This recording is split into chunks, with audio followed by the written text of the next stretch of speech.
মোহাম্মদ মুজিয়ার রহমান অত্র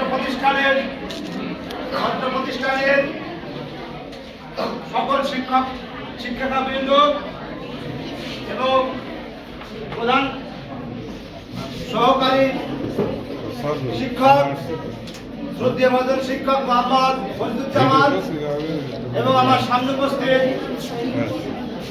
বাঙ্গারবাড়িয়া প্রাথমিক বিদ্যালয়ের সকল ছাত্রছাত্রী ভাই বোনেরা, আমি আমার অবস্থান কালীগঞ্জ উপজেলা শুভেচ্ছা ও অভিনন্দন। প্রিয় ছাত্রছাত্রী ভাই বোনেরা, আজকে আপনাদের সামনে আমরা উপস্থিত হয়েছি একটি দাবি নিয়ে। 31 দফা যে কর্মসূচি, সেই কর্মসূচির বিষয়ে আপনাদের সামনে কিছু কথা বলার জন্য আমরা এখানে উপস্থিত হয়েছি। ছাত্রছাত্রী ভাই বোনেরা, আপনারা জানেন বিগত 5 আগস্টের পর